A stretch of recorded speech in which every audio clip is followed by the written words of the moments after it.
ખેડા જિલ્લાના નડિયાદમાં આવેલી TJ Patel commerce college English medium દ્વારા સમગ્ર રાજ્યમાં સૌપ્રથમવાર કોમર્સના વિદ્યાર્થીઓ માટે એકાઉન્ટિંગ વિષય પર એકાઉન્ટિંગ ટેલેન્ટ હન્ટ કાર્યક્રમ યોજાયો હતો।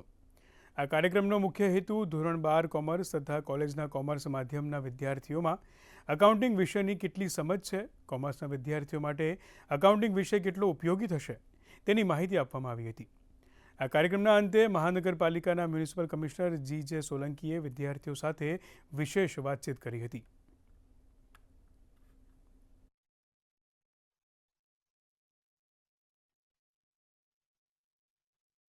આ વિદ્યાર્થીઓની પ્રવૃત્તિઓ જોઈ તેમજ કોલેજે વિદ્યાર્થીઓના ઓવરઓલ ડેવલપમેન્ટ માટે જે કોઈ પ્રયત્નો કર્યા છે એ જાણીને ખૂબ આનંદ થયો અને આજે આ ટેલેન્ટ હન્ટ કાર્યક્રમમાં છોકરાઓને મોટિવેટ કરીને ભવિષ્યની કોમ્પિટિટિવ એક્ઝામ્સ માટે તૈયારી કરવાની જે નેમ દર્શાવી છે ને એમાં મોટા પ્રમાણમાં 750થી ઉપર છોકરાઓ આજે હાજર છે ને પરીક્ષા આપી રહ્યા છે, ત્યારે કોલેજને આ પ્રવૃત્તિઓ માટે ખૂબ ખૂબ બિરદાવું છું। મેઇનલી તો 12th ની બોર્ડ આવે છે એટલે એ લોકોને પ્રેક્ટિસ કરાવવા માટે અમે આ એક્ઝામ રાખી છે, જેમાં બધા અલગ અલગ સ્કૂલથી અલગ કોઈ ઇંગ્લિશ મીડિયમમાંથી છે, કોઈ ગુજરાતી મીડિયમમાંથી છે, તો એ લોકોને ખબર પડશે કે જે બોર્ડ એક્ઝામ આવે છે તો એમાં MCQ કેવી રીતે આવશે અને MCQ કેટલા ઇમ્પોર્ટન્ટ છે।